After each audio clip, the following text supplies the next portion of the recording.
Agora iremos desenvolver o nosso rascunho. Para o rascunho precisaremos de uma folha simples, pode ser branca, amarela, de caderno, não tem problema. Precisaremos de um lápis ou de uma caneta, que você se sentir mais confortável. No caso do lápis, uma borracha, mas como se trata de um rascunho, ou seja, não pensaremos na perfeição, então poderíamos utilizar de uma maneira mais simples os traços, enfim. A primeira coisa que a gente precisa definir é a composição, certo? E para definir a composição, a gente precisa saber a proporção na qual a gente vai trabalhar. No caso, eu gosto sempre de trabalhar com a proporção do quadrado, que é a mais comum, por exemplo, nas redes sociais. Vou determinar um quadrado aqui, a gente não precisa fazer nada elaborado, pode ser bem orgânico mesmo, não tem problema nenhum. Depois refinaremos esses traços nos próximos processos. Tudo bem?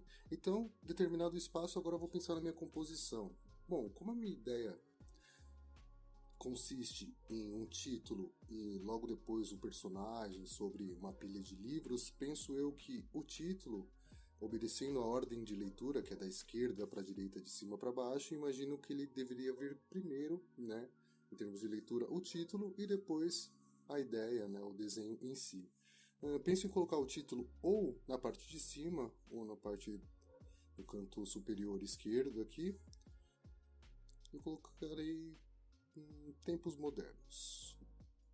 Claro que eu posso alterar isso depois ou readequar, conforme eu achar necessário posteriormente. Bom, definido o lugar do meu título, ele ficará mais ou menos aqui por enquanto. Agora eu preciso definir o cenário da minha composição. Bom, eu penso que o chão poderia passar aqui por baixo, certo? A pilha de livros eu imagino ela mais ou menos posicionada no meio, então aí que vem a questão da composição, eu penso em algo centralizado, imaginando que no meu tema e na minha ideia, o personagem é o objeto principal, então imagino que ele centralizado seria o ideal. Então, farei a pilha de livros e ele sentado logo acima. Imagino uma certa tridimensionalidade aqui, para depois adequar a pilha de livros, tudo bem? Logo depois disso eu vou começar a desenhar o meu personagem, sempre imaginando o tronco dele, a cabeça, os braços e as pernas de maneira separada, mas com traços super simples, tudo bem? Então vamos lá.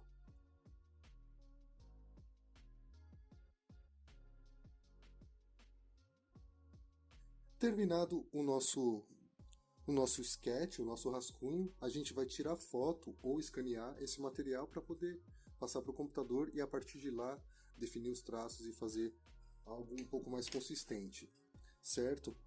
Para fazer isso, a gente pode ou utilizar os traços do lápis mesmo, ou de repente definir com um outro tipo de caneta, um pouco mais grossa ou um pouco mais forte, né, em termos de cor, né? Eu gosto bastante dessas canetas pretas, então eu vou passar aqui só para eu definir alguns traços, alguns pontos que também, claro, pode ser alterado quando estivermos desenhando digitalmente. Então vamos lá.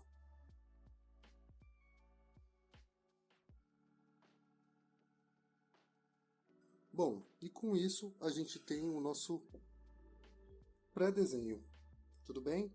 Agora é só digitalizar e continuar o processo no computador. Agora falaremos um pouco sobre a digitalização do nosso desenho. Bom, eu já abri aqui o Photoshop e coloquei nosso desenho. A proporção eu mantive quadrada, como já havia imaginado anteriormente. E coloquei a foto que eu havia tirado, mas pode ser um desenho escaneado, não tem problema, se vocês acharem melhor nesse sentido. Mas antes de começar a colocar o traço e a fazer a pintura do nosso desenho, eu gostaria de passar um pouco antes sobre os pincéis, que é algo muito importante quando estamos falando sobre desenho e charges. Eu particularmente prefiro os pincéis mais sólidos, né, com uma dureza maior para o traçado. Eu gosto desse tipo de pincel que diminui conforme nós diminuímos a pressão da caneta. né? Isso é possível através da opção de configuração de pincel, dentro de dinâmica de forma, aqui tem a opção chamada pressão da caneta. Como estou na mesa digitalizadora, então é muito mais confortável fazer o traço nesse sentido, né?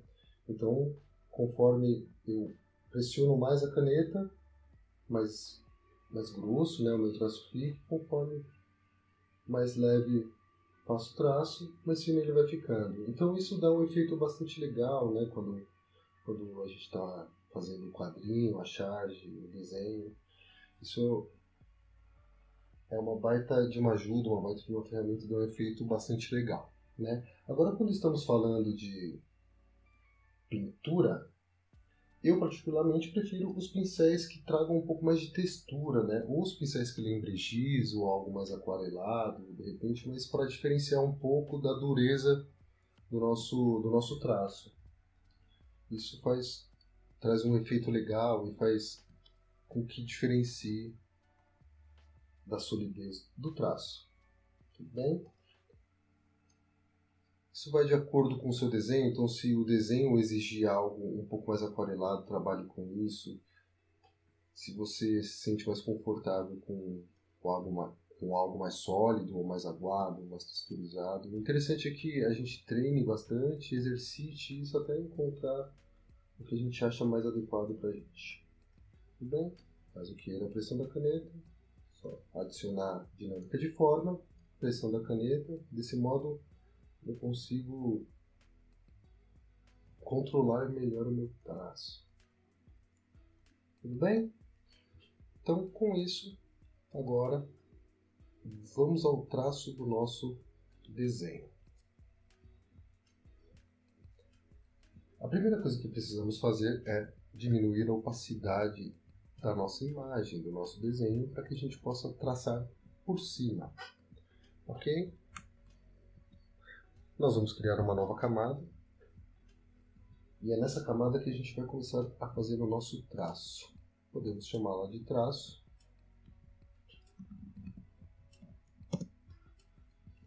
Eu gosto de fazer com a cor preta mesmo, vou escolher o pincel mais sólido. E agora vamos começar a traçar o nosso desenho.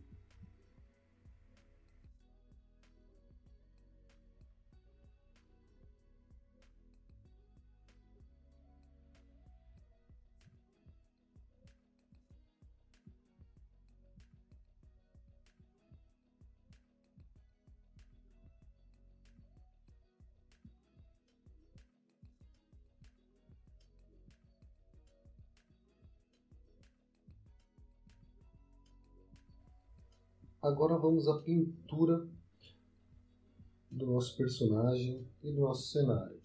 Bom, eu fiz uma sombra aqui imaginando uma luz vindo de cima.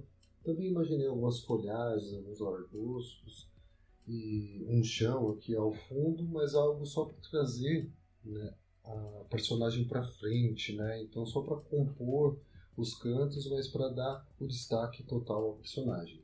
Bom, antes de pintarmos é interessante definirmos a nossa paleta de cores. Como esse tipo de arte costuma trabalhar bastante com cores mais vivas, mais quentes, é legal que a gente explore algumas cores nesse sentido. Bom, como aqui temos um rapaz de calça, que pode ser jeans ou algo mais frio, também tem a camisa, a gente pode trabalhar um tom de cinza, um tom de branco, também imaginando sempre a luz vindo lá daquele lado. Então, vamos primeiro imaginar a nossa luz, que vem daqui, e a sombra desse lado.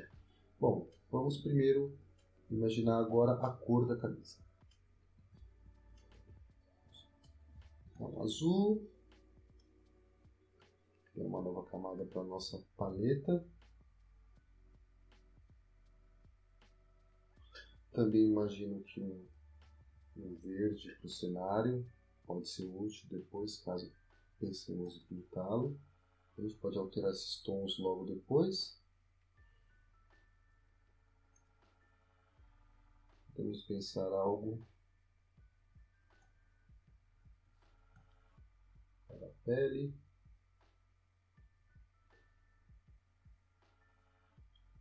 E acho que já dá para a gente começar a trabalhar com essas cores. Então, vamos lá.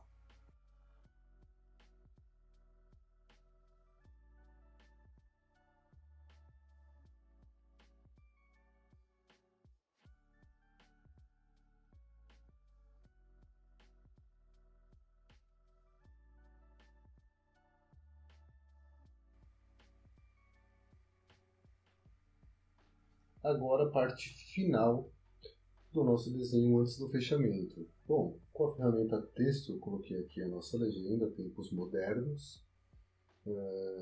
Para centralizar, posso selecionar tudo aqui, centralizar aqui em cima, já está adequado.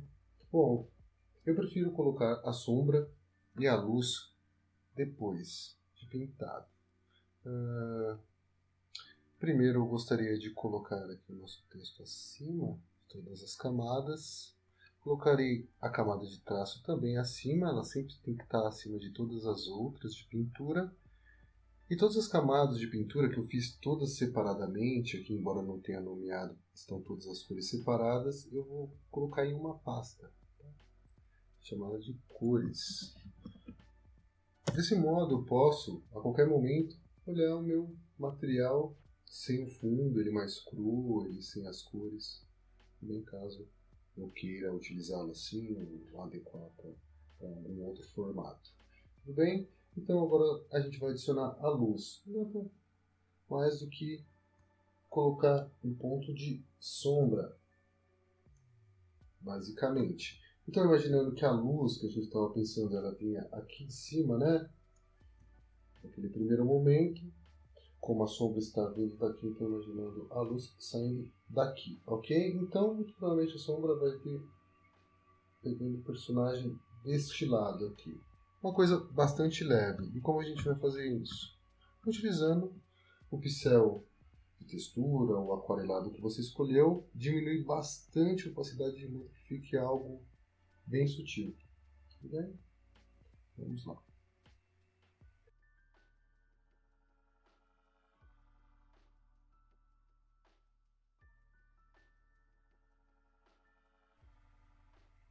Feito isso, o nosso desenho está pronto. Agora basta salvá-lo.